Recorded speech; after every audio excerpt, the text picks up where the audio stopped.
Well, first of all, I'm going to give you an example of why I call this channel Bumbling Bonsai. I've not been doing this for long, only for about a year, and in that time I've made a few mistakes. And I think it's better to share the mistakes. In fact, at this point, mistakes is the main knowledge I have to share with you. This is a Sageretia, or Chinese Sweet Plum. Now, it's not looking very tidy at the moment because it's winter at the moment here in the UK. So I've let it grow out a bit until the light returns, when I'll start pruning it back again. So these leaves are getting quite large. They're larger than I'd like them to be. This is the tidied up version. But lovely little tree, Chinese Sweet Plum. And so when the growing season returns, I'll prune this back. Quite hard to make it a nice looking tree with small leaves. However, this is not my first Chinese Sweet Plum, and herein lies the lesson.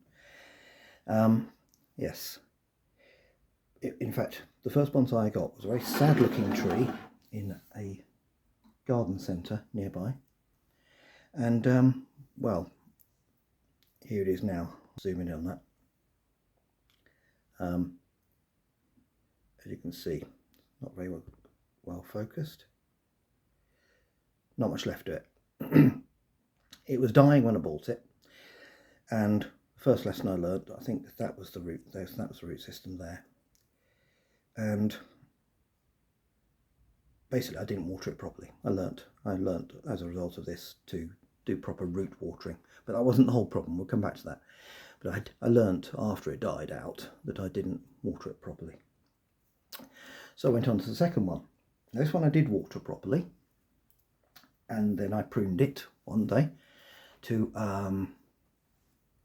try and get into two separate leaf balls, separate from each other. And when I did that, it went into shock and gradually died out, just died away. And I did not know what I was doing wrong.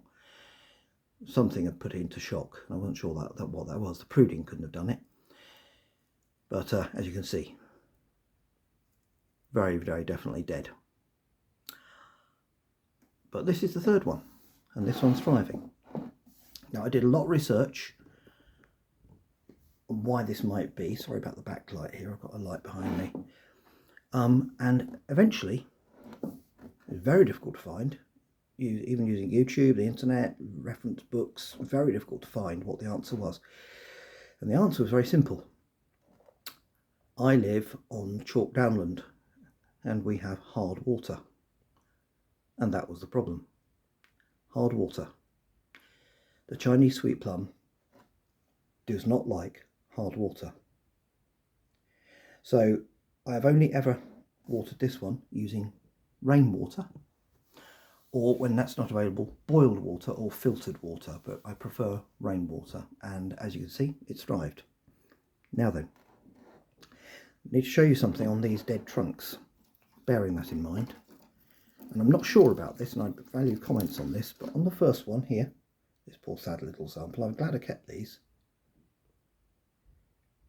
You might notice I'll just bring it into focus. Try to. Right, there we go. What do you notice here? These marks here.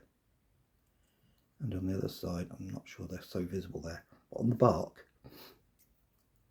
there is a white mark, and I think that this was where the tree was trying to sweat out, I don't know the right phrase, but trying to sweat out the calcium in the hard water. And you can also see it on the other one here. I'll try and get a good view of that. There you go, these marks here. I believe that this was where the tree was trying to get rid of the calcium by putting it into the bark. I'm not sure about this. On this tree, there aren't really any such marks that I can see. And this one has only been watered, since I've had it at least, with soft water, with rainwater or cooled boiled water, or with filtered water. And it's thriving. So if you do have a Chinese Sweet Plum, and I've looked this up, In America, 85% of households have hard water. If you do have a Chinese Sweet Plum and it isn't doing well, all you need to do is start watering it only with rainwater. And that's my first tip for you. It was a hard lesson to learn, but one well learned.